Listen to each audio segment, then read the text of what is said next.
How's it going? Hey, happy Tuesday. How you doing? Man, thank you guys for being in here. Yeah, happy Tuesday. How's it going? Man, sorry. Thanks earlier too for the tip on the audio. I was like, what? No audio? And I looked at my levels and I was like, oh yeah, totally. I don't know. For some reason, every now and then, things just switch on me. I have no idea why. I kind of have a hint of why, but I do a lot of switching around throughout the day. But sometimes audio device gone. I mean, I know what happens every now and then when you update your NVIDIA drivers. I don't know, maybe you have this too. If you use an NVIDIA video card, maybe it happens on AMD, and you have HDMI or DisplayPort, you know, and then you have monitors with speakers. Every now and then when you install those drivers, it switches to those. And then it flips back, and when everything flips back, depending on what you have open, sometimes your audio device is now stuck on a device that like doesn't exist anymore, or isn't the default. I don't know, something weird. Anyways, how's it going? Happy Tuesday. Man, what are you guys working on? I know we're just rolling off the weekend, and maybe you wrapped something up, or maybe you didn't wrap something up, or maybe, I don't know, maybe you're starting something new. I know I've been starting a couple of new things. One you probably saw today. Well, that's kind of in the past, but then something else I'm working on today that's new that should be out shortly too. So anyways, yeah, let me know if you have any questions, what you're working on, how's it going, want to talk tech, want to talk about anything. So anyways, real quick before we get started, it looks like Deformity. Man, names are hard for me sometimes, especially when they're at this weird angle, like really far away. I'm going with Deformity. Hey, thanks for the follow. Appreciate it. Welcome. How you doing? And then answering the question of who was first, it was PC Geek. I think he's on a streak now. I think he's like 5 or 6, 7, 8, maybe more than that. He's first. Hey, thanks, man. Appreciate it. Thanks for being here. Reese Tech first. No, we know. Yeah, how's it going? How's it going, Reese? Yeah, I always say Reese Tech, and I know you said say Reese, but it's all there, so I just say it. So how's it going?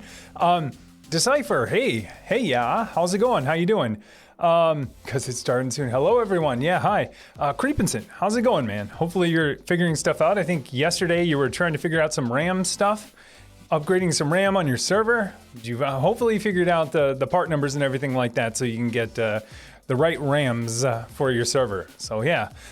2, I'm going to just quick heads up. Today might be a short one, but I don't know. If we go over, we go over. If we don't, that's why. But anyways, Phantom Way, how's it going, man? Good to see you. Phantom Way, favorite streamers, you and Kit Boca. Oh, thank you. Appreciate it. Yeah, thank you. That's very kind. Appreciate it. PC Geek, Phantom Way, same. Thank you. Reese, makes me so pumped for the stream. That music. Thank you. Yeah, I hand select real quick. Where Waters. Thanks for the follow. Appreciate it. I say this and I probably don't say it enough. But yeah, I most of my music, if not all, comes from Harris Heller. He created this DMCA-free music called Stream Beats, and almost all of my music you hear everywhere is always from there because I know I can use it without getting DMCA strikes or demonetized and all that stuff. So anyways, from his music, then I create a playlist of other music, of my favorite ones from there. So you usually hear those. Basically, anyone that ends up on my YouTube or on social media or even in the stream is in another playlist, and it's like the best of the ones that I really enjoy. So thank you. Yeah, I agree. Some of the songs in there kind of get me pumped up too. Other the songs are totally chill. It just depends on what I'm doing. But lots of music from him, and if you're interested, yeah, it's out there. It's free and it's awesome. Holy Merrick, sweet transcoding. Do I have transcoding today? All right, I'll take it. I think it's a slow day at Twitch. I think it is. They're like, we'll get that guy transcoding. We'll throw him a bone. So PC Geek, what are you working on? Relaxing. All right, man, you deserve it. Yeah, I need to work on that too. But man, hope you're enjoying it. Now I can read it a little bit better. Defumetti. Tim, please talk about SyncThing. Defumetti. I'm gonna go with Defumetti. What would you like to know about SyncThing? I mean, I use SyncThing. I mean, thank you. I really appreciate you just throwing out a topic. You know, I do use SyncThing. I use it in, I don't know if it's normal or abnormal way, but I do use SyncThing. Hey, whoa, Defumetti. Oh my gosh, thank you so much. Gifted 5 tier 1 subs. Dude, thank you. I'll talk all day about SyncThing. I'm kidding. Dude, thank you so much. I want to pronounce your name properly too, so let me know if I'm mispronouncing it. I'm going with Diffumeti until I get there, until I see if it's pronounced any different. But thank you so much. If I get to substitute, thank you so much. It's so gracious of you. But thank you. So, who were they gifted to? Phantom Way, Quinn, hey, how's it going? Reese, Mr. Hodge, and Ancient Coder. Enjoy your gifted sub from Diffumeti. Thank you again, really appreciate it. Oh, and wow, Anon, Syndicate, thank you. Thank you for the Prime sub, appreciate it. Man, they're rolling in, thank you so much. Had a little light show back there. That's always a good sign. That means my bot's working, mostly working. What you can see is working, the other stuff, not so much. Man, what can I answer about SyncThing? So I do use SyncThing. I'm a pretty big fan. I would say a huge fan of SyncThing. Like, I like what it does. I will say one of my criticisms is though that I wish I could just do local sync. And I know I mean I've turned off Discovery and I've turned off the ports where it can communicate with the public. And obviously I don't have universal plug and play UPnP turned on, so it can't do any kind of discovery to discover other clients on my local network or outside of my network. That's the one thing I wish I could just flip off and say no manual mode only. But anyways, yeah, I do use SyncThing. You know, I have lots of servers, lots, air quotes, you know, it's relative. And there are files I need to get to synchronize, to back up to other servers. And, you know, I could do it the traditional way. I could poke SSH ports open, list all the folders and do rsync or do many different ways of getting my files over to this other server. But I found that, you know, SyncThing is pretty nice. You know, I only have to expose a couple ports. I know it's going to get there. I know it's going to do efficient diffing and comparison and uploading the changes when they need to or synchronizing them. So I kind of use it, I don't know if I use it the way most people do, but that's how I do it. I basically use SyncThing on 4 or 5 servers to get them all to one other server. So then that data from those 4 or 5 servers all get backed up to the cloud, to my offsite backup. And that's kind of how I use it. I don't know how most people use it. I guess you could use it however you want. If I needed to make, so I will say that, you know, I'm blending and I'm saying, yeah, I use SyncThing to do backups. I don't really do backups with it because SyncThing really isn't a backup utility. It's more of like a file availability tool, right? Make your files available in more places, right? You don't get history, you don't get revisions, well, yeah, you do. I take that back. So it does have some history and revisions built in. But for the most part, you know, it's just making your files available everywhere. And that's right. They do have settings in there for history, but I don't use it like a backup client. It's more shuffling the deck and moving stuff around. But I mean, yeah, what do you want to know about SyncThing? I mean, I'm not a pro. Like I said, I have a very limited use case for it, and it works fantastic for that. So Diffumeti, yeah, let me know. And if you're going to ask, I use the Docker version of it because, and I use the Windows version of it. I should say that too, because I have to get stuff off a Windows server also. So it's kind of nice, you know, cross-platform, being able to do that. And then, you know, running those Docker containers elsewhere so that I just don't even need to install the client. I don't need to worry about it during updates. I just update the Docker container and just treat it like any other containerized service. But yeah, for sure. PC Geek. Going to be fixing the wife's car this weekend. It needs a new throttle body and a mass airflow sensor. Wow, man, that sounds expensive. I've heard of those things before. I've heard of a throttle body, and I've heard of a mass airflow sensor. I couldn't tell you what they do. Probably something to make it go, something with gas. Probably, but yeah, that stinks. Hopefully it's not too expensive. Car repairs are so expensive. Cars in general are just so expensive to maintain. So hope it's not too pricey. M's the bomb. I like that. M's the bomb. Wanting to set up an Ubuntu virtual machine for testing. Trying to learn this CDI. I think you might mean CI/CD. I hope you do, because I like light up when people talk about that. Stuff is getting more into programming. Awesome. So maybe it is CI and CD, continuous integration and continuous delivery. So I like it. I don't know if that was a question of like, is that the right acronym or what is it? But if you are getting into CI and CD, and so, you know, automatically building, testing, deploying code, or anything, even more than code, It's really awesome. There's some tools out there to help you do it. I mean, people in this channel and in our Discord use things like Drone, GitLab, Jenkins, all of those, types of CI platforms will help you do that. And there are free and or open source versions of that. And then there's, totally hosted versions. There's GitLab in the cloud, which you could do. There's even GitHub has their own workflow tool, which is pretty cool. But that at the end of the day, that's all it is. It's workflow. And, you get a platform to do that. And what you do within those stages or those jobs is 100% up to you. They'll give you a lot of tooling, but at the end of the day, you have to write the code that does it, or the automation, or the scripts, or use the containers that do the automation. So pretty awesome. Pretty awesome. Yeah, let me know if you have any more questions about that.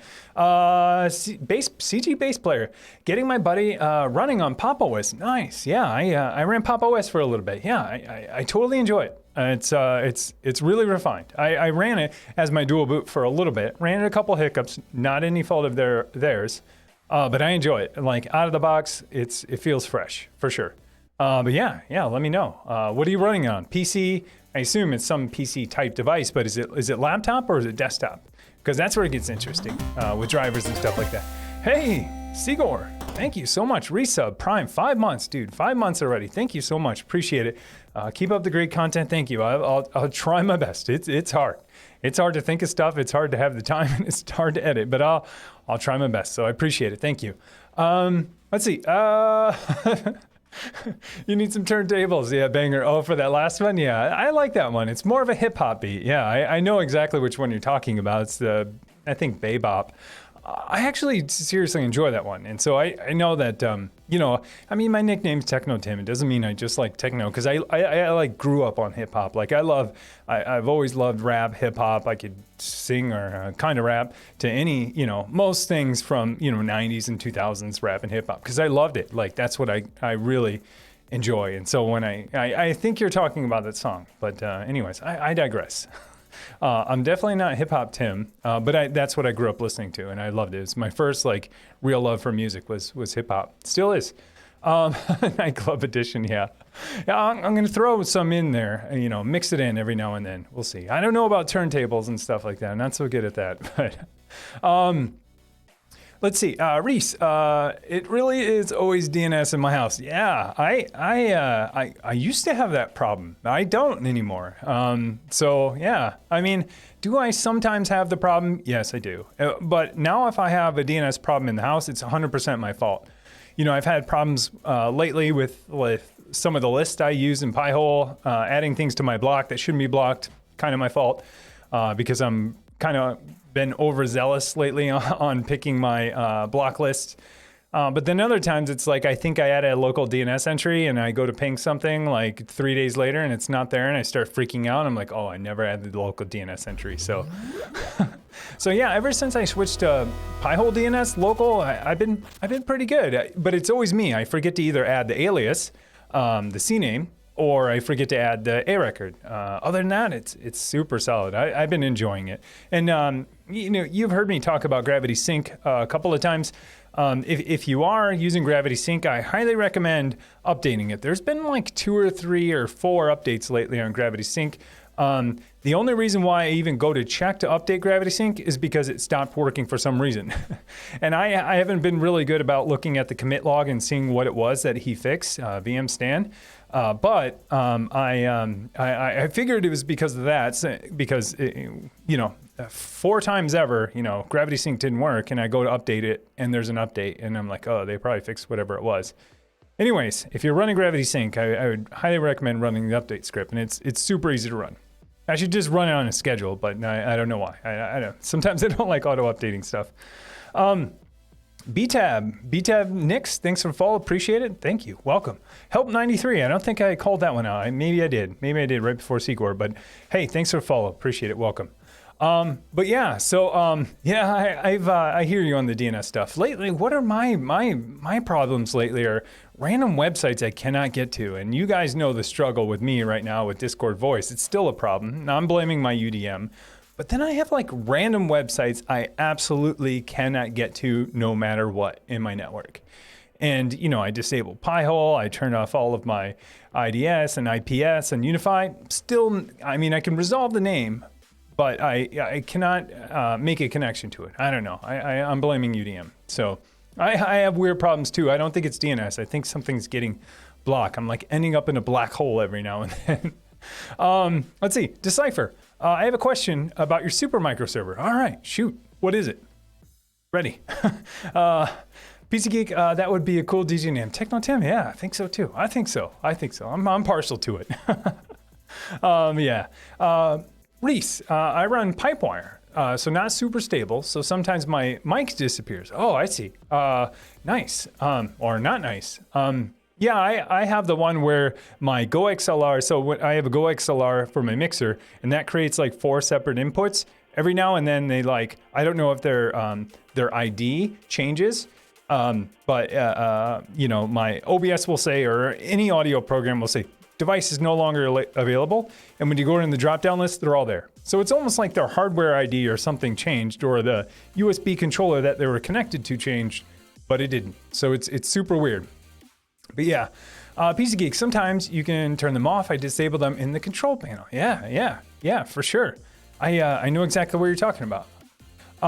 Reese Tech. I'm going to say Reese. I updated the kernel, so hopefully that gets fixed. Nice. Phantom Way. Windows Update kills the audio devices in OBS. Oh, hey, good one. I did update Windows last night, so I'm on the developer preview, and they just push stuff to me whenever. I feel like it's every day. Like all of a sudden I'll be like, why is my CPU fan so high? And I'll go into my system tray. I'm like, oh, you know, it's like Windows Update Experience is running in the background. So I'm on the, you know, the bleeding edge of Microsoft Windows that you could possibly be, because I had to do it for going way back to when I had to compile Darknet for some of my machine learning stuff.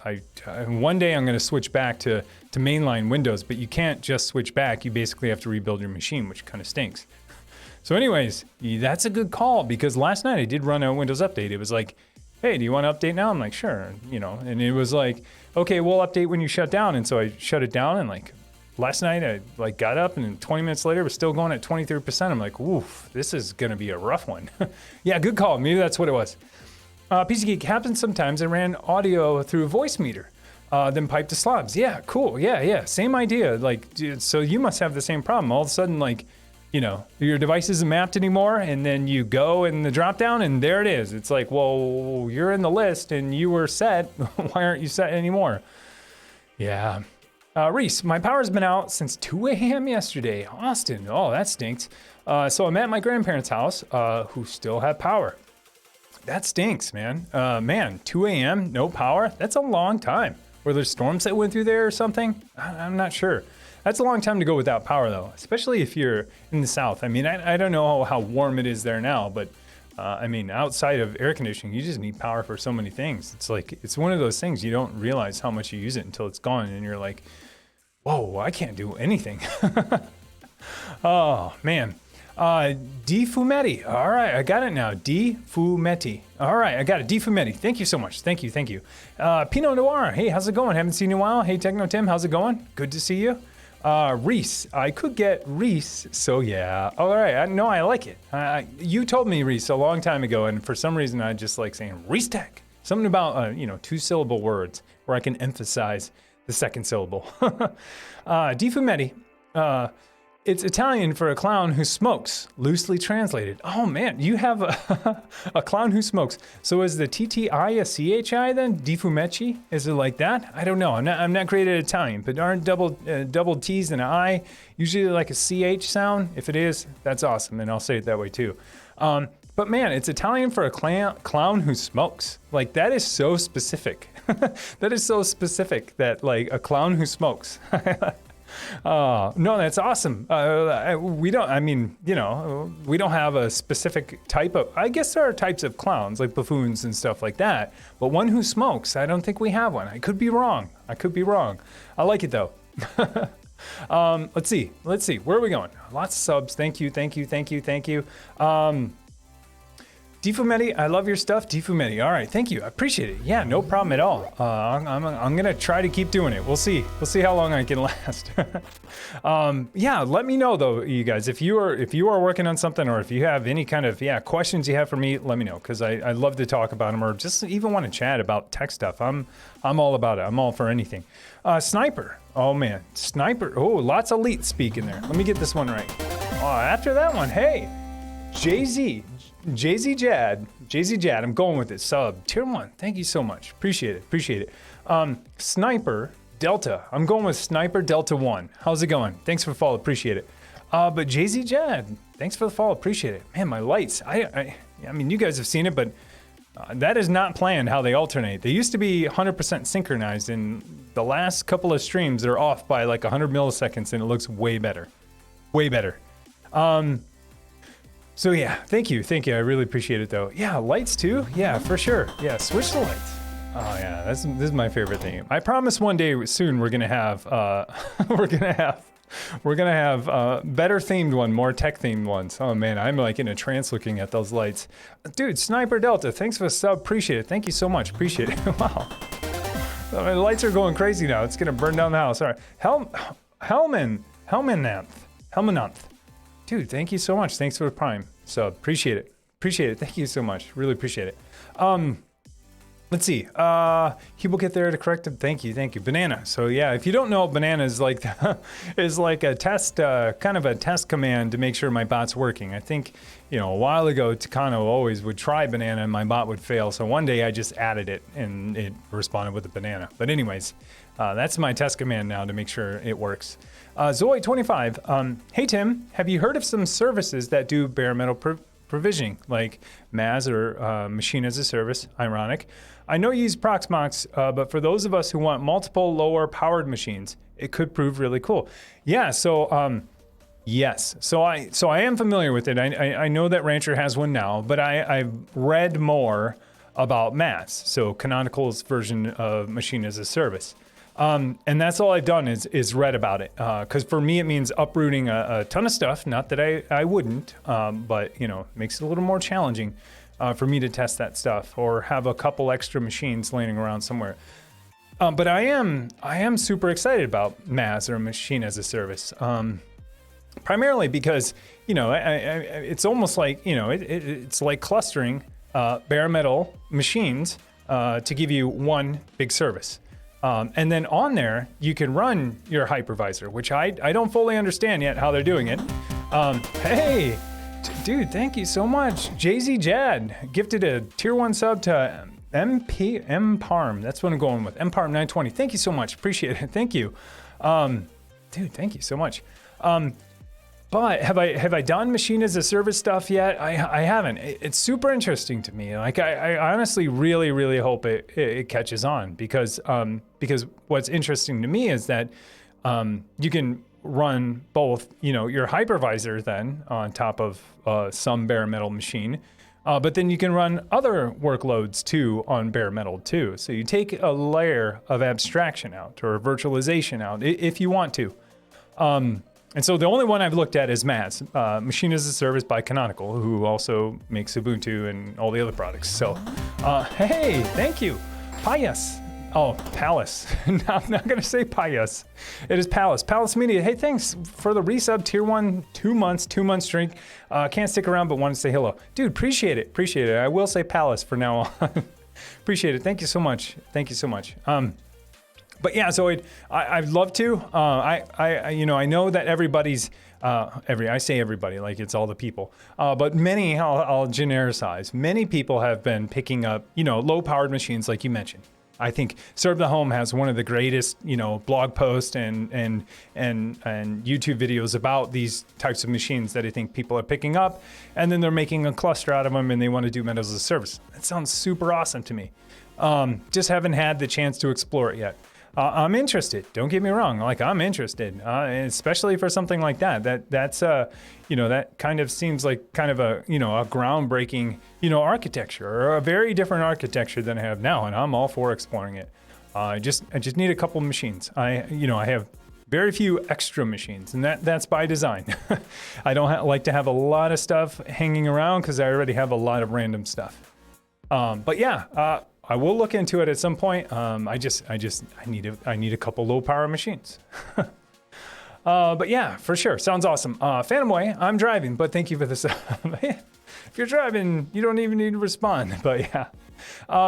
Decipher, hey Tim, can you explain the purpose of Furin DP DisplayPort emulator EDID emulated plug on your Super Micro server? Oh my gosh, and it's on my server. I should know this stuff. But let's see, DisplayPort. No, I can't. DisplayPort and DisplayPort emulator EDID. No. No, when I see this emulator, so what I'm thinking is this might be, this might be for, I don't know. This might be for the remote, the remote service that I can remote into from a web page. That's all I can guess. I'd have to look at the tech specs. So no. I mean, mine are totally headless, and then I remote in when I need to into the machine. But rarely do I even need to do that because I have, web pages or SSH into everything. I can't. I'd have to look at the documentation for that, Decipher. I can't rattle off what that is off the top of my head. Doesn't seem like something I use. Because when I set it up originally, I didn't even need DisplayPort. I assume the emulated one is for the remote console. But I just set it up using DVI and then installed Proxmox and then walked away. Hey, real quick, hey dude, Sniper Delta, thank you so much for the bits. Appreciate it. Thank you. That was probably pretty loud, so I apologize. But I enjoy that noise. But thank you so much. Appreciate it. And /X, thanks for the follow. Appreciate it. But Decipher, ping me in Discord. I can look it up in the specs and try to, give you my opinion of what it really is. Maybe it's something I use all the time. Maybe it's something I don't. But to be perfectly honest, I couldn't tell you right now. Difumeti, I'm using SyncThing to load balance shared servers in a Proxmox environment. Ooh, this sounds like a very specialized use case for it. SyncThing to load balance shared servers in a Proxmox environment. So are you syncing the whole entire virtual machine back and forth? Tell me more about that, because that sounds super interesting. I thought I was pretty fancy syncing like 5 machines and then, replicating that data everywhere, even onto Windows machines to get backed up eventually. But that sounds super interesting to me. PC Geek, Decipher, GPU pass-through, it fakes monitor output on the GPU. Okay. Maybe. Maybe that's what that means then. Yeah, thank you. Yeah, I don't know how it's related to Supermicro though, if it's the GPU pass-through. It fakes a monitor output on the GPU. Yeah, sounds right to me. I'm going with it. Beyonce Neg. Hey Tim, hey, how's it going? How are you? Heyo, Takano, yeah, I was talking about how's it going, man? But yeah, man, how's it going? Phantom Way, I don't expose any poets, all right. I don't expose any poets with SyncThing. I have a site-to-site VPN for off-site backup. Oh, ports, I got you. I was like, poets, ooh. Yeah, I don't either. And that's the one thing on SyncThing I wish I could just turn off. I wish there was like a local mode only. And I know there's tons of flags and tons of ports and things you need to do or don't do in order for it to be disabled. But I want a build that just doesn't have it in general. You know what I mean? I think I'd feel better about it, but yeah. Let's see, Holy Merc. Yeah, dude, thanks. How's it going, Holy Merc? Good to see you, dude. Thanks for being here. Decipher, and that was fake monitor, trick to you. Yeah. But I still don't understand how that's related to Supermicro though. I don't know, maybe not. If you check the gaming GPU pass-through video, he goes over it. Okay, maybe I do. Beyonce. I think it's Bonse. Oh man, how did I get Beyonce out of that? I was hoping it was Beyonce. Bonseneg. I'm going with Bonseneg. Techno Tim. Quick question about ESXi. What do you think about installing V7 on an unsupported hardware? Allow legacy CPU equals true. I would do it. I would do it. I mean, it depends. Like I had to do this, I think, from 5 to 6. And what were my options? It was like, okay, either stay on 5, I think it was 5, stay on 5 and not get the features I want, or go to 6 with some allow legacy CPU flag. And then it turned into a lot more than that because I had to find like one that was specially built that had support for a Broadcom NIC that went away. So, I mean, if it will run, and that's all you have to do is flip that flag on, and you have no other choice, and you need something out of the next version, I would do it. Personally, I would.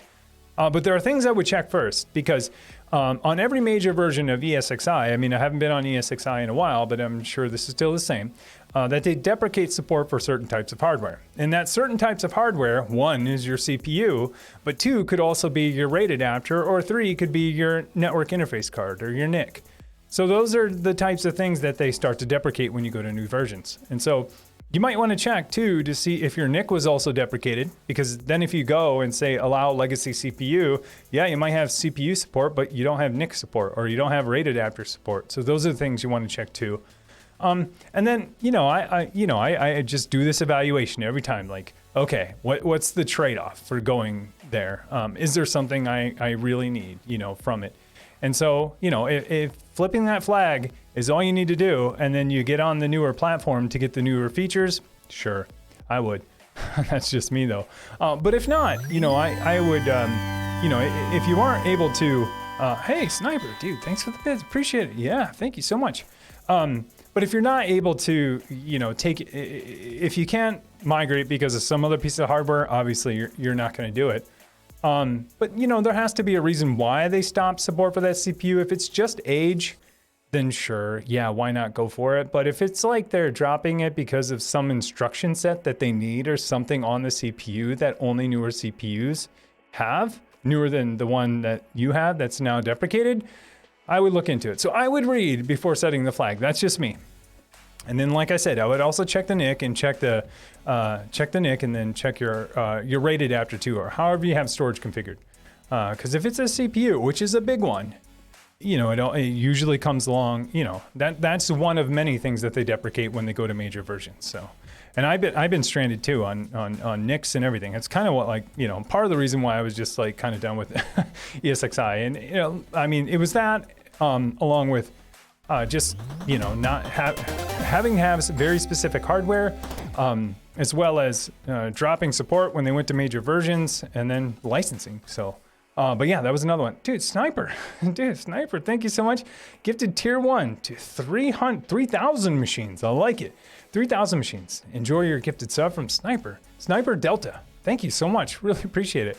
But yeah, that was a lot. And if you're new to the channel, which I think you are, because I don't remember your name, because I would have remembered accidentally saying Beyonce, because I probably would have done it twice, even though I know it's not now. Most of my answers are questions, and they're things you might want to think about, because ultimately, the choice is going to be up to you, and you'll have to weigh out some of these pros and cons. I'm just trying to help make sure you understand some of the things that I guess I've had experience with, and combine it with the experience you've had, and then make that decision. I know you want me just to say yeah, but if it were me, I would yeah. But I would read first. PC Geek, no problem, yeah. Takano, all cleared up. Oh yeah, Plumber, all right. Plumber came today, and they ran a snake through again, and they said that they felt some resistance. So they just focused on that area. They ran the hose into the clean out, a tub, a toilet, and 2 sinks that didn't overflow. Nice, man. Isn't this like, don't they also have cameras? I think they have cameras sometimes. They'll do that. They'll like snake out your drain, and I don't know. I've never had to do it, fortunately. But they will do cameras sometimes, and you'll see like roots from trees growing in there, and that's what's getting caught on old clay pipes or something. I don't know. So now you're going with the flow. I like it. He is going with the flow now. He is totally going with the flow. PC Geek, about $300 for the parts. The mechanic wanted over $600 to do the work. Yeah, labor's gonna be labor. Yeah, I don't know. Labor's expensive, and it's specialized work. So I mean, people who do that stuff should get paid for it. But I don't know if that's a fair deal or not, depending on the hours. But man. $1,000. Woof. Takano, we were flowing more water when the house could handle. We would open a sink and very little water came out, even at max. We were exceeding the max water pressure in our house. Man, that stinks, man. Razin, I'm going with Razin. It's time to try CloudStack or OpenStack. No? Yeah, that's a good point too. Yeah, OpenStack, CloudStack will give you that same machine as a service too. Yeah, you're absolutely right. Will give you that same, I guess machine as a service type software too, or service, I guess you should say. Yeah, I don't know. I don't know. That's a big like infrastructure jump. I mean, maybe someday. I mean, right now, I mean, the totality of my infrastructure server-wise is two, one-use servers, and one has a disk shelf hanging off. I feel like, I need some more machines to do that, and then I would possibly look at lower end stuff, but that'd be uprooting and change a lot of my infrastructure. It's not out of the question, definitely not, but be changing a lot. And I don't have a lot of spare hardware sitting around. Sometimes I wish I did, for sure. Seagoer, how's it going? PC Geek, I use Drone CI with Git locally hosted. Yeah, perfect combo. That's the 1-2 punch. One for source code and one for CI, for sure. And then Kubernetes. That's the 1, 2, 3. And then you're just like every cloud provider and software company out there. Seagoer, keep up the great content. Thank you, appreciate it. AppSumo. Hey, I've heard of AppSumo. Is this the AppSumo? Maybe I'm thinking of Sumo Paint. Yeah, this is not Sumo Paint. But I've heard of AppSumo before. Anyways, I've been working on a few new t-shirt designs. Also trying Etsy as well. Made a great G sheet to pull the RSS feeds in and output data feed to Facebook ads. Nice. Awesome. So you've been working on t-shirt designs, also trying Etsy as well. Made a great G sheet to pull RSS feeds into the output data of RSS feeds. Nice. So you're parsing some data out of RSS feeds. I like it. Dougie Freshness. I'm going with Dougie Fresh, man. I was just talking about hip hop earlier, but I'll go with Dougie Freshness. Techno Tim, LOL. I thought we were building a V computer from the title, LOL. Oh man, V computer. All right, let's go for it. CG Bass Player, on getting PopOS running on a desktop, it will only be on a separate SSD from the Windows installation. Yeah, I'm all for that. I'm all for the simplicity of that. I personally am looking to switch to Linux full-time once I can get a VM for gaming. Oh, nice. So full-time except for VM for gaming. I hear you. That's the only thing holding me back sometimes. Actually, more and more lately is holding me from not doing it. Dude, Pinot Noir superstar. Dude, gifted 2 tier 1 subs. Dude, thank you so much. ISO, Craven, enjoy your gifted sub from Pinot Noir. Dude, thank you so much, dude. Wow. Appreciate it. Yeah, I hear you. I just started dual booting again after years of not dual booting because I had server infrastructure and I was like, yeah, if I need Linux, I'll remote into Linux, and I got it there. Well, then I got my video card and I needed access to that, on my main machine plus a lot of RAM and a decent sized CPU, and I was like, I'll go back to dual booting. So I found one of my, I just found a 512 gig SSD, threw it in there, and I was like, yeah, I could see myself doing this for a while. Until I need to do the stuff I, either have to do or kind of want to do. And that's where it kind of stinks. It's a chicken or the egg problem with Linux. A lot of, hardware manufacturers that, create drivers and software developers and, and software, I guess, creators, aren't going to create their software, write their drivers for a platform that has, a small, population of people compared to the other platforms. And it's just the whole chicken and egg thing. And then people won't go to those platforms unless those things are there. You look at it's happened time and time again. Remember Windows Phone? Remember, WinRT? And it's the same thing. Windows 8, it's the same thing. And Microsoft App Store, pretty much, it's the same thing. It's like people aren't going to use those platforms or buy from those things until their app is there. And vice versa. Those developers aren't going to put stuff there unless there's enough people buying from there or on that platform. And so, Linux is kind of in there for specialized things like gaming and content creation, and then lots of specialized hardware. It stinks. I wish it was easier. I wish there was something, I don't know. I wish there was some magic solution or some way to, I know there are ways to cross-compile and do cross-platform apps. I wish it was the same way for software and drivers too, because then I think we'd see a lot more hardware manufacturers making their stuff available on Linux, which means then a lot more end users could hop on Linux because their stuff's going to be there. My Go XLR is there, my Stream Deck's there, all the things that I need to run, this stream or do content creation, it's there. The Adobe Creative Suite, not there. Huge, Adobe's huge. Why aren't they there? They should be there. But they got to support Mac and Windows, and that probably takes a ton of effort, and it'd probably be millions of dollars to switch to Linux, but they would do it if there were enough people there. So I don't know what goes first, the people or the companies, but same time, I don't know you. But anyways, I'm rambling. Sounds awesome. I've been doing dual booting too. I love it. It's refreshing every time I boot over to Linux. I'm like, oh yeah, this was, I guess my second love. As far as operating systems, because Windows was my first. I mean, that's what I grew up on. But then Linux was the second one I ever used that was, not Windows. And so, yeah, it's refreshing every time I go back. I love my UDM Pro. Hey, Decipher.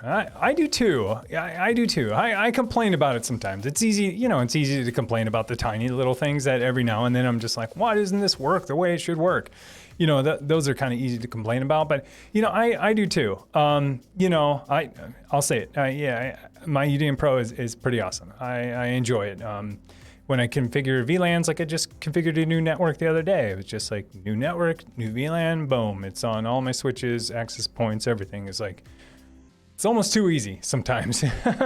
But I think I will say though, it's not all roses. So it's got a, it has a lot to be desired in the form of logging. So if you're a network administrator now and you're like, yeah, I'm gonna look at all of these logs and inspect these logs. No, if you want to see logs, you're going into a terminal and looking at the, tailing log. I mean, you're doing logging as if you were in 1980, looking at logs in a terminal. I mean, they don't have a UI for the logs yet, and who knows why, but they don't. And so it's hard to troubleshoot stuff sometimes.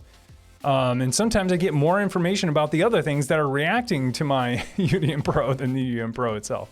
But man, they are going in a lot of directions right now, and I'm enjoying it so far.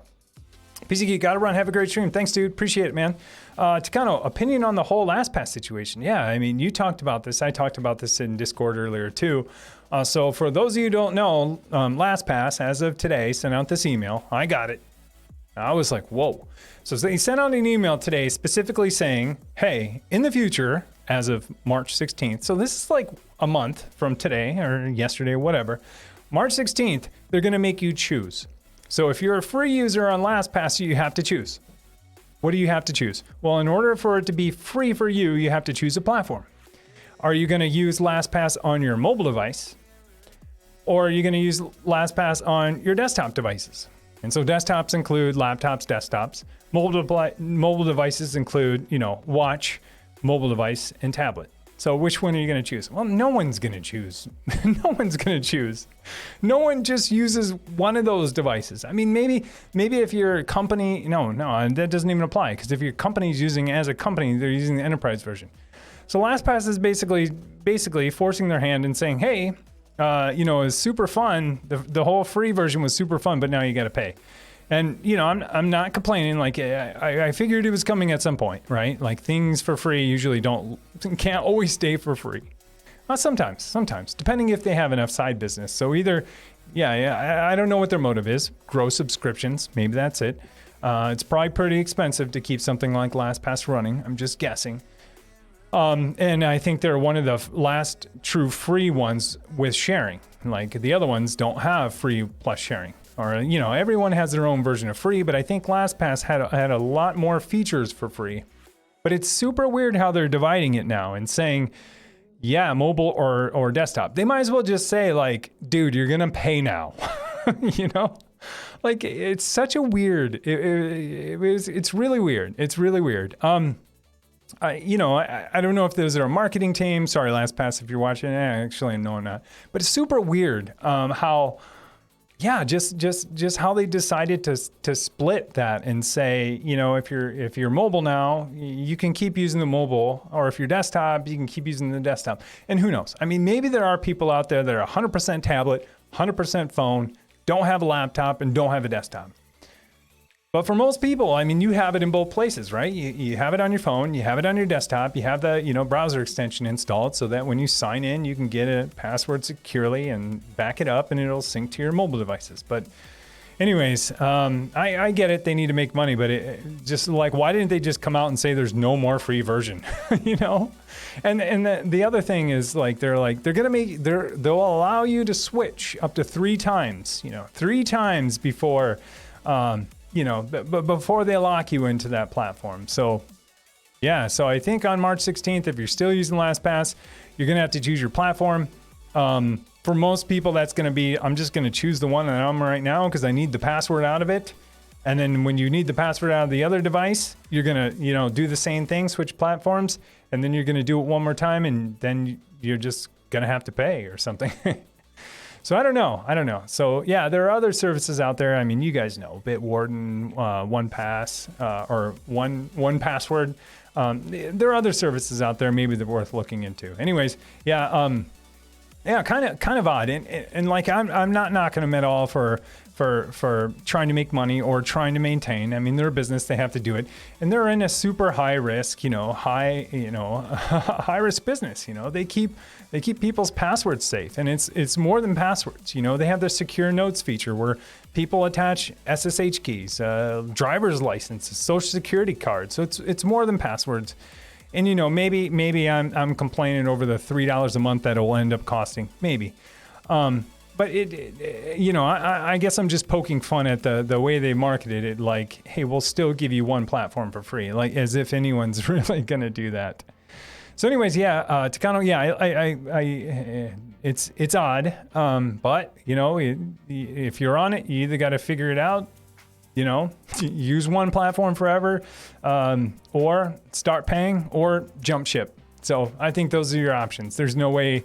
The first option is even an option. There's no way you're just going to be like, yep, LastPass doesn't let me sync passwords on my desktop anymore, so I will not sync passwords. Yeah, good luck trying to sync, or trying to type in, your 32 character, password in there. I don't know. I'm sure there's going to be creative ways around it, right? I mean, I can already think of some, like run an Android emulator on your desktop that pick mobile. I'm not telling you. Okay. So for the record, I'm not telling you how you can circumvent this, but I was just thinking of creative ways that you possibly could, not that you should. But run an Android emulator on your machine, and then install LastPass there, and then synchronize it there, and then keep it on all of your desktop devices. That sounds like fun. No, don't do that. It does not sound like fun. And I wouldn't. Yeah, that is not worth $3 to me to have to do that everywhere. Anyways, I'm so sorry. I'm like trying to. I'm going into like engineering mode, trying to figure out a solution, and I shouldn't be. The solution is, like I said, pay for it or jump ship. Techno, opinion on the whole. Yeah, I just talked about that. That was probably too much of an opinion. And don't get me wrong, like they're a great company. Like I've used them for a long time, and no qualms. And I got years of use for free. So maybe it's time I pay the $3. So who knows? Again, not complaining. Just the marketing was kind of weird. Phantom Way for Discord. Did you turn off packet prioritization and switch it into Discord? Yeah. We went through it all. I honestly think it's something with my. I know it's something with my network. I'll just put it that way. I'll keep it simple. Something with my network. That being, and my network backbone is my UDM Pro, and then I have my PoE Gen 2 switch.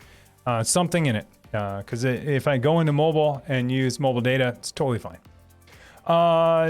Defumetti, Supermicro, they just found chips in a Supermicro China put in them. I saw that article a while ago. I saw the article a while ago. I did, and I think it was Amazon found it or something. I don't know. It's been a while. Dougie Freshness Spies, yeah.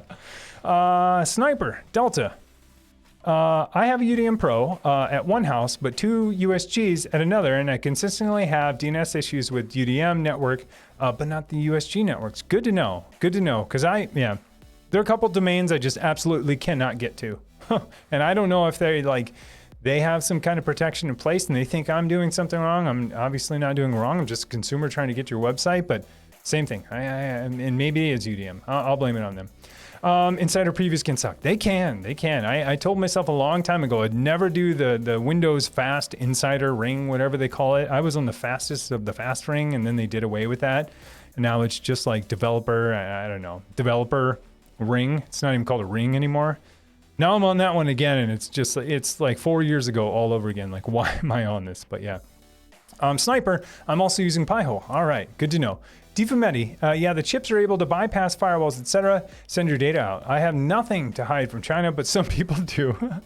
I think you got some stuff to hide from China. And it's not even just China, just in general, just data leaks in general, right? I mean, no matter where they're going. I mean, if you're not sending the data there and something else is, especially something put there by someone else, I mean, you don't want that, regardless of what country it is or what company it is. I mean, it's definitely something you don't want.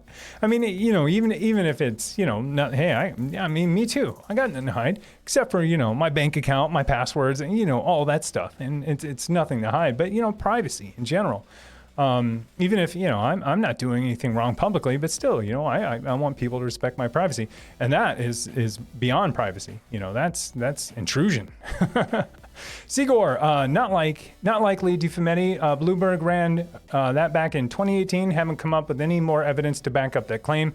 Should stay alert regardless. Yeah, that's kind of what I saw. That I think Amazon was the whistleblower on this one, and this was a while ago. And Amazon was a whistleblower, and they ended up doing. I don't know if they were the whistleblower or did the actual investigation, but they ended up finding out that I don't know. It wasn't true. I don't know. It's one of those articles that popped up somewhere. I read it and I was like, okay, I think I'm cool. I've had enough. Takano, been looking at a System 76 laptops. Yeah. So System 76, yeah, they are. I think they're a huge PopOS user. I don't know if they created PopOS, but yeah, they're basically like the Apple, of Linux, pretty much, creating their own, hardware to pair with PopOS. And I think right now they buy or acquire their hardware, but I think in a next version or two, it's hardware that they've actually designed themselves too, I think. So yeah, it's going to be super interesting. Yeah, I'm interested to see. I love it. They have a lot of happy customers. I'll say that. If I look at Twitter, they have a lot of happy customers because on my Twitter feed, every couple days there's some happy person just tweeting out their picture of their System 76 laptop, and to me that sounds like a happy customer. I don't tweet out the picture of, well, I do some products, but not like, if I bought a laptop today, I probably wouldn't, but System 76 users are super happy about them, so pretty awesome.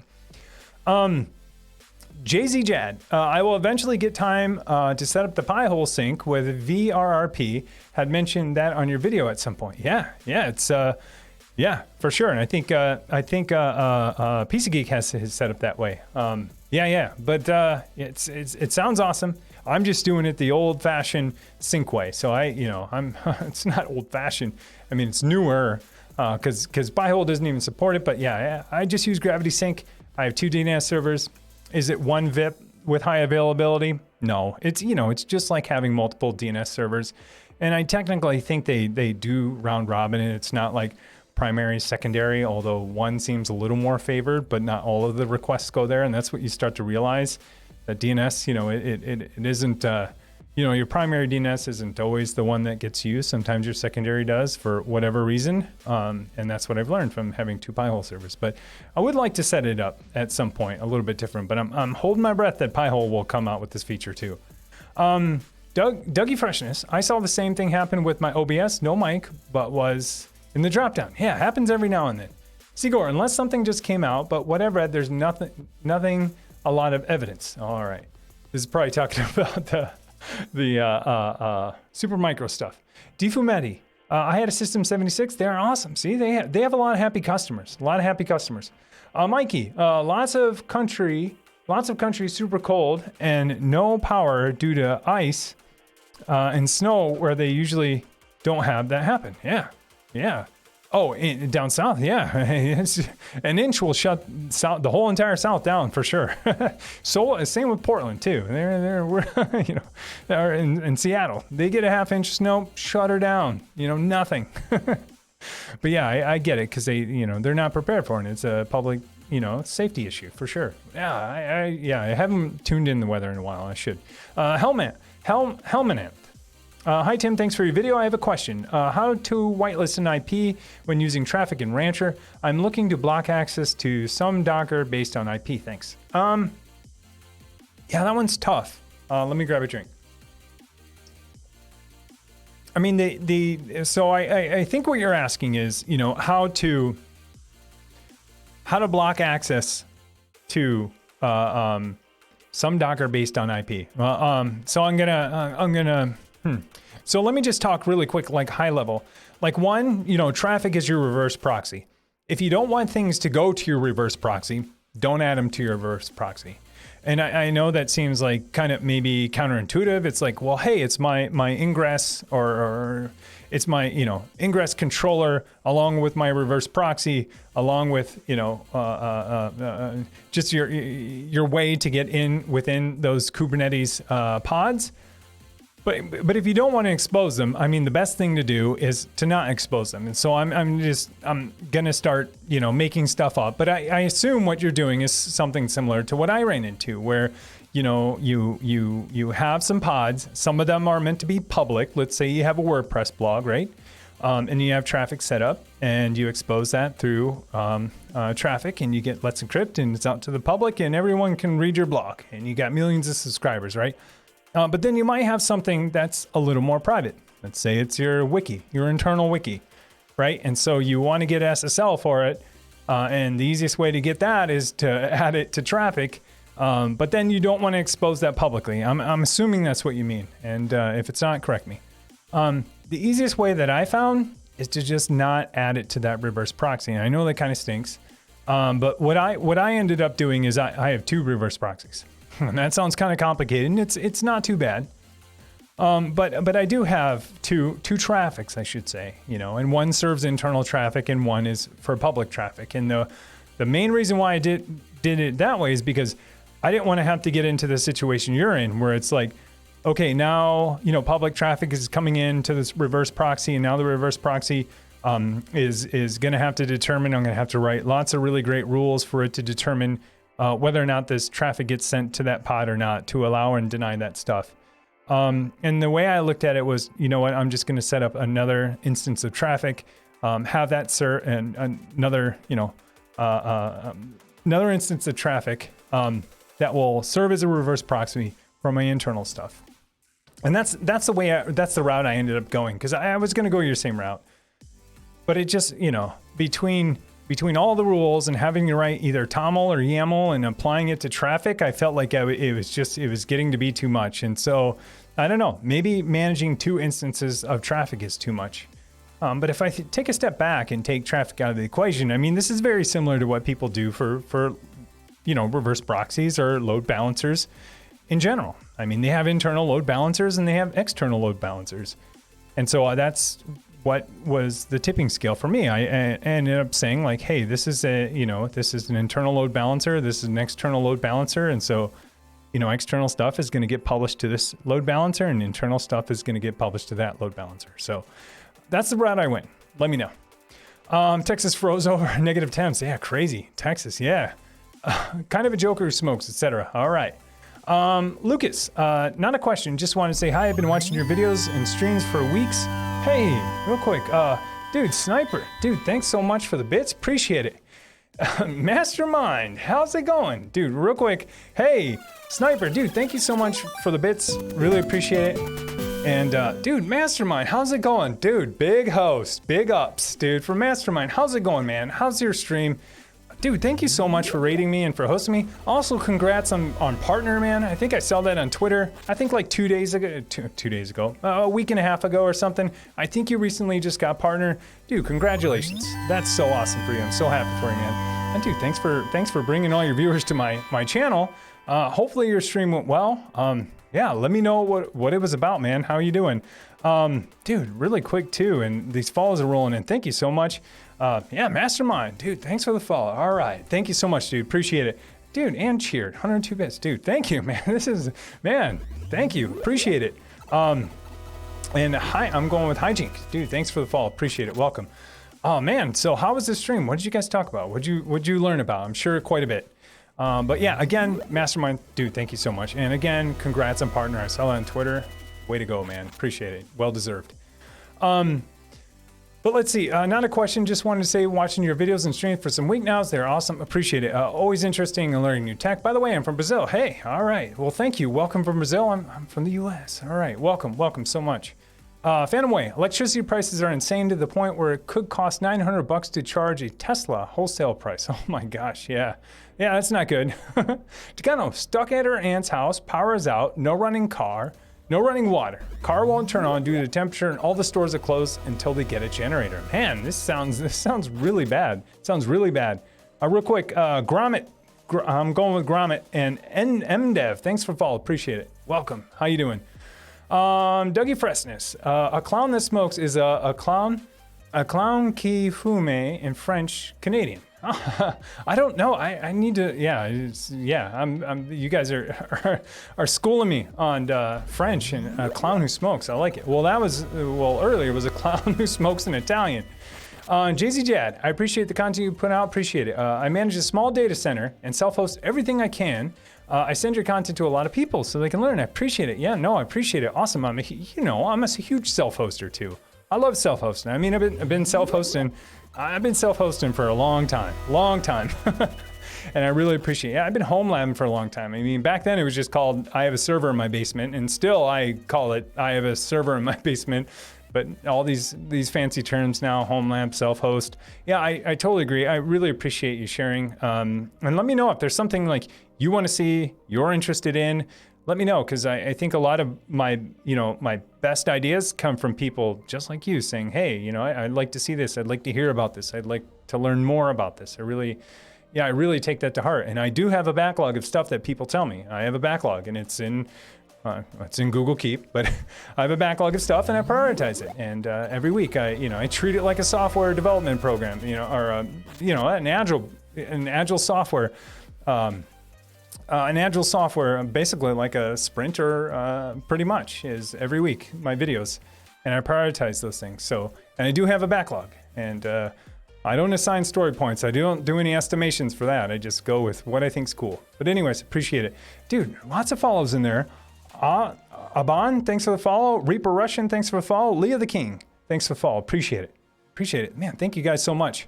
Kraken, thanks for the Proxmox tutorials. Yeah, appreciate it. No problem at all. I finally got things working today. Really excited about learning again. All right. Yeah, I love it. Yeah, big ups, man. Victory for you. So Proxmox is working. Excited to learning again. I love it. I love it when people say like, yes, I finished this thing. I can now, do this other thing. I don't know. It's pretty generic, but whenever someone's like, yes, I got Proxmox working, or yes, I got Kubernetes working, I think in my head, now you're going to do the awesome stuff. Because I say this all the time. Whatever your hypervisor is, it's an enabler. So a lot of people say, why Proxmox? Why, XCPNG? Why ESXi? Why not Hyper-V? And they ask me these questions. It's like, well, really, that's just a platform to put the next thing on. And what's the next thing? Maybe it's virtual machines. Maybe it's Kubernetes. Maybe it's Docker. Maybe it's Portainer. And then people say, well, why do you sometimes talk about Portainer and sometimes you talk about Rancher? Which one's better? And it's like, well, really, both of those are there to give you containerization, and that's where the cool stuff happens after that. So pick your containerization platform and go with it, because then after that, that's where you're going to get whatever, your WordPress, your Handbrake, all the services you want to run and run within your home lab or your environment. So anyways, I'm really excited for you that you got Proxmox going. I know that now, now that you got that going, you got a lot more work to do, but it's the fun work, right? It's the fun work, right? This is just, you're building up, your foundation for your infrastructure. Love it. Sly Human, hi Tim, I was watching a YouTube channel. Take a look to DeepStack. It's an object detector that works with Home Assistant. I think you should try it out. Identify car plates and that a good functionality. Sly Human, yeah. I just did some deep learning and it's very similar to what you're talking about. So I didn't do my deep learning stuff with Home Assistant. I know that it's out there, and I think it's called Doods, Doods. But no, I did my machine learning or deep learning with something called YOLO V3. So anyways, there's this thing called Darknet, which is a framework for deep learning. And that has a model detector and an algorithm called YOLO. And it's not you only live once, it's called you only look once. And it's object detection and tries to determine what the types of objects are. And then it will detect them and spit them out. And so I ran that. I actually did exactly everything you're talking about in a video. And I ran it actually against a lot of my home videos. I was just like, let's run it on all these home videos, see what machine learning thinks about my life and spit out all of these objects. And then I was like, well, that's kind of boring. It's in text. So I'm gonna have it like highlight every object. And it's pretty awesome, except for, when it identified, this ice skating rink as a toilet, I was like, it was some parts were comical, but at the same time, when it's identifying, 55 people in a room as people, I'm like, okay, yeah, it actually knows what it's doing. Hey, Reese, dude, thank you so much. Dude, 500 bits. Dude, thank you so much. Appreciate it. Use internal domains that are different from public domains with Pi-hole. Yes, love your stuff. Help me improve my home app so much. Appreciate it, man. I've seen your videos improve. I've seen your videos improve back when you did the FreeNAS video. Yeah, it's scary. I look at my earlier ones like, oh my gosh, like when people comment on them, and I always respond. Wherever people mention me, I respond. I try to, within my power, I respond. Even if it's on a video from a year ago, I still do.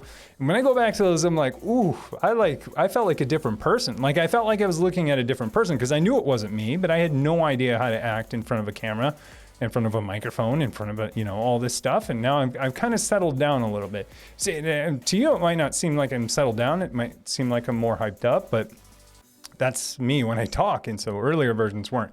Anyways, awesome. I totally agree with use internal domains that are different from public domains for your internal DNS. I do the same thing. Let me grab a drink real quick. I do the same thing with a caveat. I do the same thing. So, I use a domain I own, but then I subdomain it with something else. So whatever, if it's, piehole.local.example.com, that's kind of the pattern I follow, where I own example.com, but then the subdomain is one that is not publicly resolvable. So yeah, I totally agree. I do the same thing. When I redid my whole entire network and I redid all of my network stack, and I redid a lot of my services, that's when I'm like, I'm going to use local DNS because I just, I was tired of rewriting my services that point to IPs. And so that was a huge win for me, was switch to local DNS at the same time. So now all of my services depend on DNS name, and all I need to do is change it in one place and just replicates everywhere. Let's see, AppSumo, yeah. Serve the home for the win on the micro machines and for clustering. I totally agree. Yeah, Serve the Home has so many great videos and articles on AI. It's awesome. Difumeti. Okay, here's what I'm trying to do. I have load balancers located globally. Oh man. I'm running a shared control plane on them, CWP. cPanel is too much money. I use rsync on them, but then I needed customers to log into their server outside of the load balancers, then sync their changes. This is why I asked about SyncThing. Oh, okay. And also, you tweeted about it. The websites use remote MySQL, so the changes to PHP are easily synced since the data set is centrally located, but customers upload logos. Nice, yes. Totally a different use case for SyncThing than I was even thinking. Yeah, I did. Actually, you're absolutely right. I tweeted out like, hey, here are my top 5 Docker containers right now, or images, I should say, use the right terminology. And I listed them off, and SyncThing was on that list. But I love your use case for it. Way more advanced than mine. Mine's like, hey, take these configs and put them somewhere else. Yours is actually running a business and syncing things, across different, across borders, across different lines. It's super interesting. Sounds awesome. Now I'm like, oh man, I shouldn't even have mentioned that I was excited about SyncThing. I'm just kidding. Just kidding. Yeah, I run it, like I said, run it on 4 or 5 machines, all in Docker, and then Linux and Windows, just to move stuff around, make files available, and ultimately dump them somewhere so then those get backed up to my offsite backup. That's how I use it. And it was just an easy way to just not have to write rsync and shell scripts and poke lots of holes in firewalls. It was like, do it once and do it in a couple places, create a couple firewall rules, and with ports and IPs, and just let it happen. It works wonderfully. Phantom White, I'm done driving, but I was at the stop and I felt like I needed to respond and thank the gifter. Oh, all right. So earlier, yeah, I was just teasing you. I was about saying don't drive, and it wasn't even. Yeah, I know you weren't. I knew you were being safe. Hey, Uber King Kong, thanks for follow, appreciate it. Z Pro, thanks for follow, appreciate it. Nimzer, thanks for follow, appreciate it. Welcome. Takano, not sure if iLoot is here, but I found there was this one random coax goes to. I don't think he is. He's probably busy building the world's largest desk, if you saw that in Discord. It looks awesome for sure. Into the garage of all places. I don't see the use, to be honest, but it's here. Yeah. Oh, for your antenna. That's right. Let's see. That's at JZ Dad. Difumeti, I was already using HA proxy globally for TCP connections in our data center. We use the application layer HTTP and HA proxy. I just bought some hardware, load balancers, and I'm installing these this week. Nice. Phantom Way, SyncThing does local mode, turn off all the relays and global discovery. Yeah, I totally get it. I just wish it didn't have relays and global discovery. Like, I wish it didn't have to turn that stuff off. And I get it. They're trying to be like, any other file availability platform that's out there. Like, I totally get it. I just wish they had a build that just didn't even include it, so I wouldn't have to worry about it. But I can't. I guess I have the power to make that happen, right? Forking it and doing it, but I don't. Yeah, it's a fine product, and I don't mean to call that out and act like there's something wrong. Wow, dude, thank you so much, dude. Anonymous cheer, dude, 100 bits, thank you so much. Difumeti, gifted 5 tier 1 subs, dude. Thank you so much, appreciate it, man. My lights are on fire right now. Thank you so much.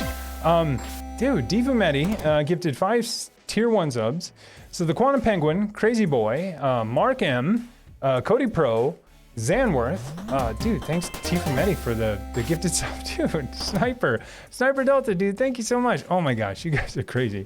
I mean a good crazy, but I mean yeah. But anyways, you know what I'm trying to say. Dude, thank you so much. Oh man. Dude, 5 gifted subs. Dude, thank you, Sniper Delta. So J for Bush, Enormous Chunks. Oh, I love seeing these names of gifted subs because they're usually people who don't talk to and they have awesome names. Brian 1X EVDO, CCCC, and then some numbers. And Dream Traveling, good one. Dude, thanks Sniper Delta for your gifted sub. Dude, appreciate it. Thank you so much. Dude, Curry Coon is sub. Prime sub. Dude, thank you so much. Man, you guys are crazy. Thank you so much. Really appreciate it. Dude, thank you. Man, that was a lot. That was a lot at once. I appreciate it. Lucy Cannon, Bay on the Brain, yeah. Because I was talking about the Bebop song earlier, yeah. Decipher, Techno Tim, no worries. It was a component, Furin, DP, DisplayPort, emulator, EDID, emulator plug you had on your link. Oh, I know exactly what it is now. There it is. So there's the, thank you so much. I know exactly what you're talking about. So what is that thing? It's funny, I was referring that hardware and I totally forgot about it. Anyways, what that is, it's a dummy plug. And so if you've ever, and maybe that's, yeah, I don't know if PC Geek was mentioning this earlier. I think he said it's something to do with your virtual port that gets created. I don't remember. Either way, it's a dummy plug. And so when you pass through your GPU, sometimes you need to plug, most of the time, almost all the time, you need to plug in a dummy plug. Why do you need to plug in a dummy plug? Because GPUs go into power saving mode when they don't have a monitor plugged into them, right? And so if you're on a server, pass through the GPU to a virtual machine, the only way, most of the time, is to get that card to activate itself within the virtual machine is to plug in a dummy plug. And so what does that dummy plug do? All it does is trick the video card into thinking you plugged in a real monitor. And so they're like this big. And so they have them for HDMI and they have them for DisplayPort. The one that you're talking about right there is for the DisplayPort, and that's for my P2200 NVIDIA Quadro that I have. And so I have to plug that in so the virtual machine thinks I plugged a real monitor in. Do you need to buy a dummy plug? No. But you'll have to plug something into there. So if you ever are going to pass a GPU through to a device, you're going to have to plug some type of monitor in there, most likely. So it thinks that a monitor is in, and it comes out of power savings mode. And if you're just testing, you can plug a real monitor in it for sure. You can do that. If not, and you want to do it long term like me, you have to buy one of those dummy plugs. I will say though that sometimes they'll sell you 3. Sometimes 2 out of 3 work. That was on HDMI. My DisplayPorts, those all work, the ones you're talking about. And then sometimes you'll run into ones that like where the audio doesn't work, and you're like, whoa, why isn't why doesn't this virtual machine have audio at all? And it's because whatever, either it's defective, or that type of card didn't have the right pins to make it think that the display that you plugged in also had speakers or audio. So anyways, I apologize for not understanding that reference, because that brand, I was like, what is that? Like, I have no idea. Thank you for the clue there. Extant, Replicant, did you ever get burnout and step away from coding? Ooh, Extant, good question. Did I ever get burnout on coding? Did I ever? I mean, I think there were times where I was just like, I got to find a new hobby because I do it professionally. So there were times when I was like, I can't do it at night too. And I still do it a lot at night too. I do it all day, and sometimes I do it at night. And what I found is that like, I never really got burned out of the act of like coding or building something or, software development. What I did find was that I had to do very different things than I did professionally than I do at night. And so, what are some examples of things that I do? Well, during the day, you could, I do a lot of Node, TypeScript, JavaScript, front end, mobile, back end, a wide variety of stuff. So it's kind of hard to get burnout on that type of stuff, because I have I have an array of different types of, development that I'm doing. But at night, then I always try to find something kind of fun that I like. And so, I write a lot of Discord bots, Twitch bots, Twitter bots. Like I like programming and automating, things like that. And so that's what I do, and so do I ever get burnout of coding? No, it's just, I apply it to a different, I guess, domain. And so, when I used to do a lot of mobile development at work, I'd come home, at night and build something else. I like I said, Twitch, Twitter, Discord, whatever. I'd build something, and I have my own personal apps that I run with services too. And so, and that's totally like outer space stuff, like not even related to anything I do at work. I mean, you should see the names of some of my models. They are so awesome, and it's nothing I would ever do at work unless I worked for like NASA or SpaceX, but it's a totally different domain. So it's super fun. And then there are, and if I ever totally get, even burned out on that, then I'll totally flip the script and do something totally different. I mean, you name it, it's gaming, it's photography, it's whatever, but I seem to have less and less time for that. So no, I've never walked away ever since even before I became a software developer professionally, I did it as a hobby. And so no, I've been doing it, I guess, ever since. So no, I've never stepped away. Nope. I take short breaks, and those breaks do not include my full-time job. So those are my hobby time breaks that I've, decided to do a different hobby, or I have some chores or something else I have to do. But no, never just like I'm done coding, I'll come back in a year. Nope. It's I enjoy it too much. JZ Jad, I think it's probably best case scenario just to sync the directories or have the uploaded go to central and preferably replicated storage. Then I think it's probably best case scenario. Just sync the needed directories or have the uploaded go to the central and preferred replicated storage. I think so. I think that's, yeah. I think yes. I'm going to say yes because I don't have the origin on that one. Sniper Delta. I'm running a Proxmox cluster, 3 R620s, 64 gig, E5, 2660s, 8 core, 16 thread with high availability. All right, enabled. And I can just run Docker on a VM like you, or do I believe, or, sorry, I got lost in that one. Can I just run Docker on a VM like you, do I believe, or is it recommended to run it bare metal? It's kind of up to you. It's kind of up to you, and I'll just say that. So that comes up a lot. Like, hey, why do you run your Docker containers in a virtual machine? Instead of running them bare metal. And a lot of it has to do with my infrastructure. So what's my infrastructure? I have bare metal, and then I run a hypervisor. My hypervisor is Proxmox, and then on top of there, I run a virtual machine, usually Ubuntu, and then on there, I run my Docker containers. So yes, I do run them on a virtual machine. And arguably, any virtual machine, it's anywhere between 2 and 5%, depending on the hypervisor, of overhead that you get. But for me, I'll take that. I'll take 2 to 5% overhead to not have to do it on my hypervisor. And if we're doing machine as a service and some of the things we talked about earlier, this really doesn't apply, right? Because you can do those types of things. But for me with Proxmox, I don't run my containers on my hypervisor because I kind of like separation of concerns. And I know they have LXC containers and they kind of do that. I wish they had first-class Docker support and first-class Kubernetes support because I'd probably do it. But they don't. And so for me, it's easier to just create, virtual machines. And from there, run my containers. But also, I run Kubernetes. And so if I run Kubernetes, I have a whole bunch of Kubernetes nodes, so servers. I think I have 11 that are spread across 2 machines. And so I'm already, I'm not, I don't have the ability to run those 9 machines as bare metal machines on my network. They're virtualized machines. And for all the reasons you would want to virtualize those machines, templating, backups, not that I need backups so much of those, but, templating and stuff like that when you bootstrap them.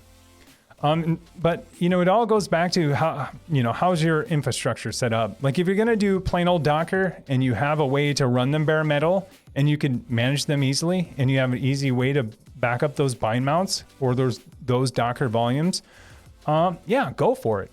But if you don't, and you like the features you get when you virtualize stuff like backups, snapshots, migrations across, hypervisors, maybe it's virtualization for you. So anyways, I know I asked a ton of questions and you asked one, but those are all the kinds of things that I think of when I do it. And also, like I said, I use Proxmox now. I probably won't always use Proxmox because who knows what's going to happen next week, next month, next year. And who knows what happened last year, 2 years, 4 years ago. I've gone everything from VirtualBox to Hyper-V to ES6i, to Proxmox to all over the place. I for a long time I've just let my hypervisor be a hypervisor because on ES6i I didn't have that ability to install anything, and it's a high performing hypervisor. And I kind of applied that also to my Proxmox machine because I don't have just one either, and so I try to treat those like cattle too, like same specs, same everything, same patches. No one-offs on you guys. If something goes wrong, I know exactly what to do, and I don't have this laundry list of one-off things I need to do if something goes wrong. And sure, that can be scripted or backed up, and I can have great documentation on it.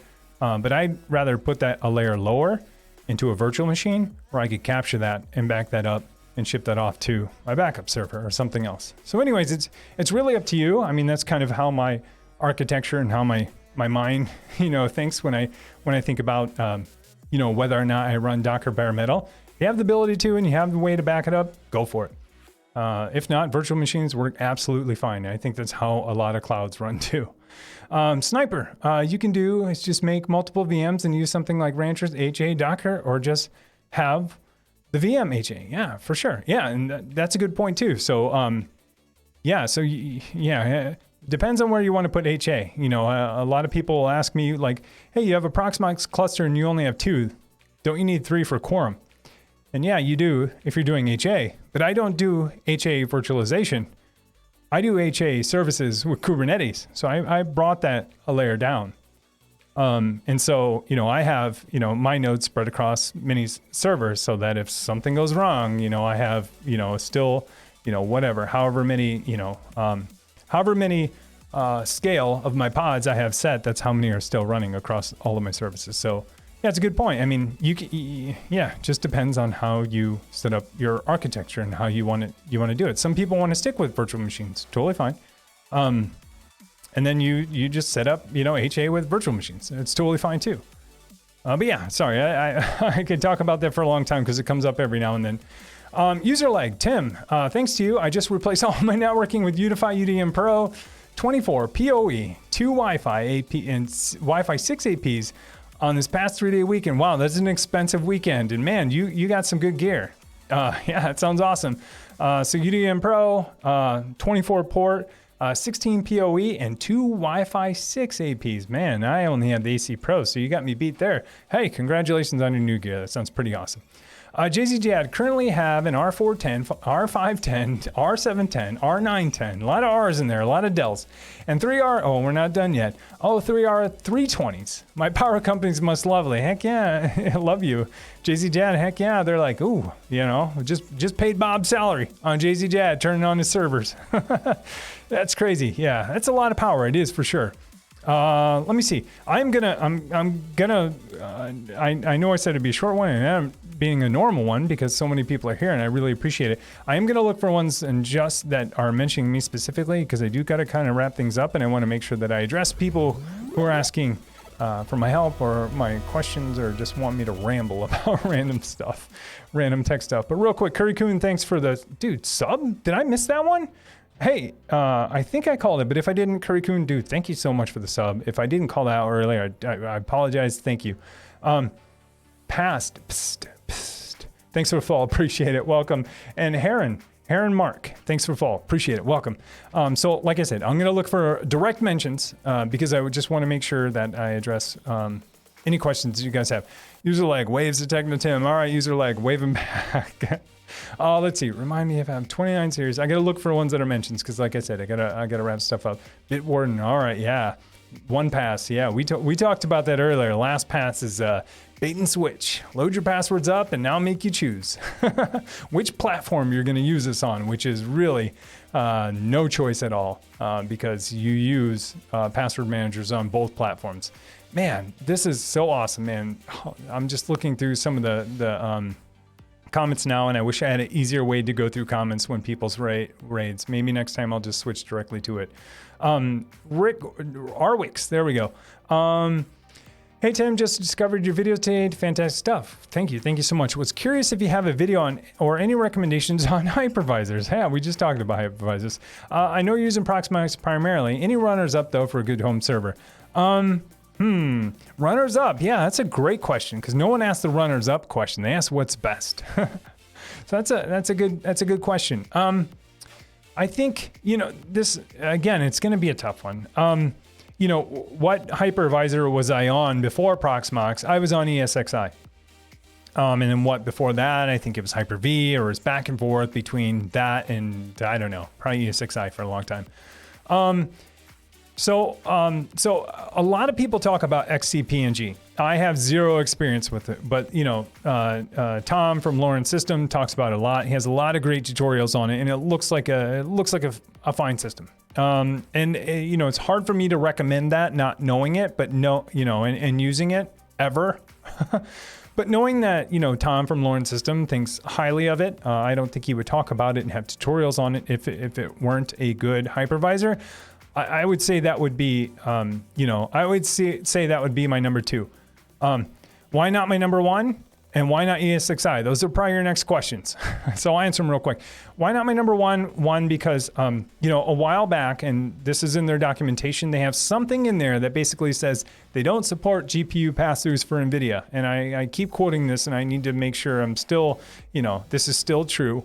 But they had a line in their documentation that says they can't support GPU pass-throughs from NVIDIA, and basically saying because NVIDIA.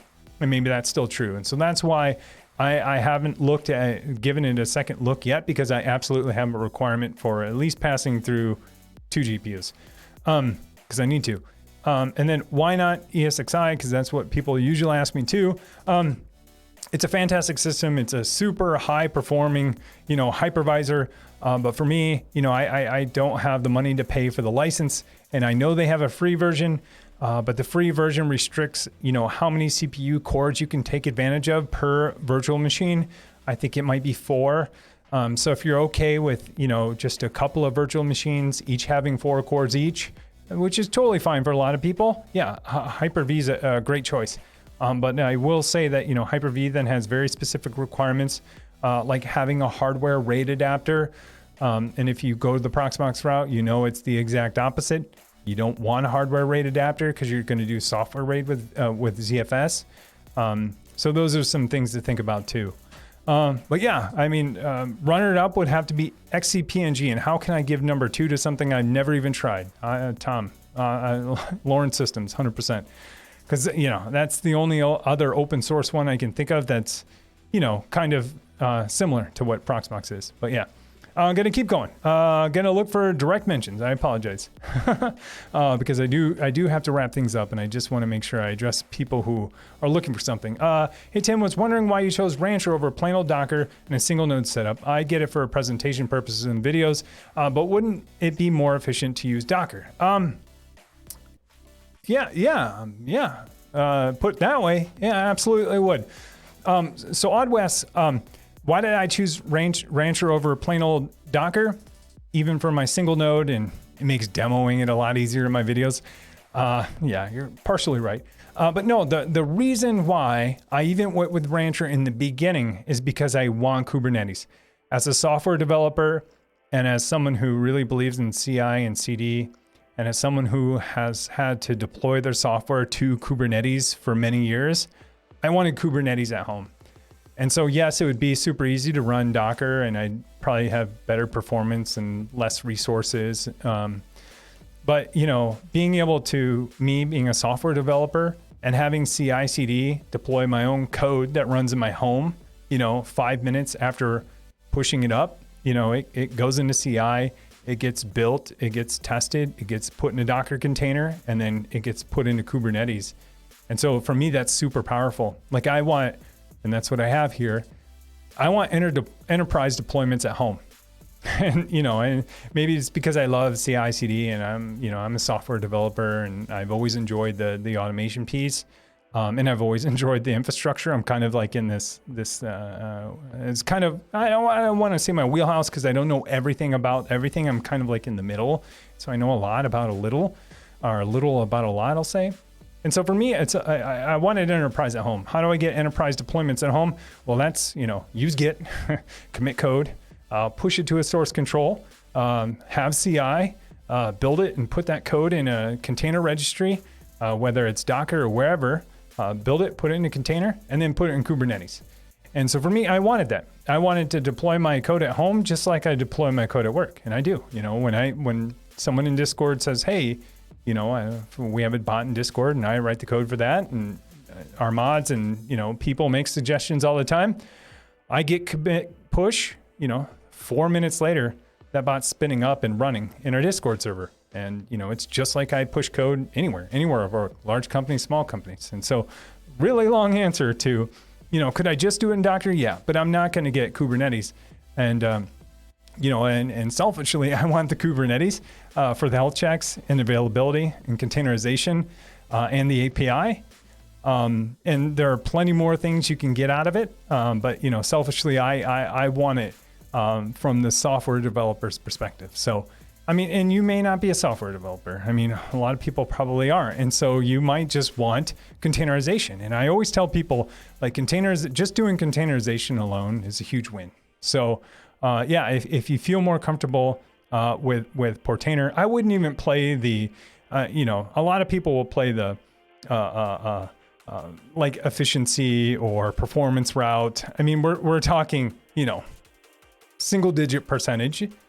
So I would always go for the capability you want and the simplicity you want. And don't worry about the performance that much. Leave the performance up to Kubernetes or up to Rancher or up to Docker or up to your hypervisor. And just know that obviously those people running those things want them as performant as possible. And so just go after capabilities, what you want and what you want to manage. And, you know, simplicity. At the end of the day, you got to manage this thing at home. You got to back it up. A lot of care and feeding. Maybe you don't want a lot of care and feeding. Kubernetes, you know, a lot of initial setup, very little care and feeding after that. And Docker is probably the same way with Portainer. Absolutely. So anyways, yeah. So I could talk about it all day because I could have a whole session just on that because I love that stuff. So I'm going to look for direct mentions. I'm looking for my name and I'm not that good at just scanning for my name. Why aren't ads showing up? All right, there we go. I'm to the end. Anyways, man, today was an awesome stream. I apologize. I said it's going to be a short one and it ended up being almost exactly the normal time, but I appreciate it. That means I'm having a super good time. Thank you so much for coming into the stream. There was lots of great questions, a lot of new faces, or names, I should say. Dude, big host and a big raid earlier from Mastermind. Appreciate it, dude. Thank you so much. Again, congrats on your partnership. I think I saw that on Twitter. I hope I remember seeing it on Twitter. I think it was last week or the week before, but I appreciate it, man. If you are new, absolutely, and you have questions, if you have no idea what I'm talking about when I say Kubernetes or home lab or networking, a lot of these people here do, but some people might be new. So if you want to know more, you want to join a community of people and talk tech, fix stuff, build stuff at home, a lot of DIY, a lot of enterprise stuff too. We have a Discord community on that. Hey, thank you so much. Thanks for, dude, Pinot Noir superstar with my Discord command. I appreciate it. There's a Discord to join. I encourage you to do. Oh yeah, PC Geek, he's back. Pinot Noir, thank you for the Discord link, but PC Geek's back. He usually gets that, so I appreciate it. But anyways, join if you want to. You don't have to say a word. You can lurk all you want, but there's tons of great people in there who are building tons of great stuff, and we just figure out stuff together. That's what we do. So anyways, thank you so much for joining. Dude, thank you so much. There was, like I said, so many bits, follows, bits, dude, Sniper. There you go again, 200 bits. Dude, thank you so much. I really appreciate it. You really don't have to, but I appreciate it so much, man. Appreciate it. Thanks for the follows. Thanks for the bits. Thanks for the subs. Dude, just thanks for being here. Like, I don't want to get all super like emotional, but I would have never imagined like any of this like a year ago. So I really appreciate it. And I'm gonna get it super emotional, but yeah, I don't know. It's you know, like a year ago when I started this, like I always thought like maybe I'll find people who like things that I do, because I've never been able to find that, but I really found it, so I really appreciate it. And now I'm like getting all choked up, but I do appreciate it. Thank you so much. Have a good night. I will see you guys on Saturday. Take care.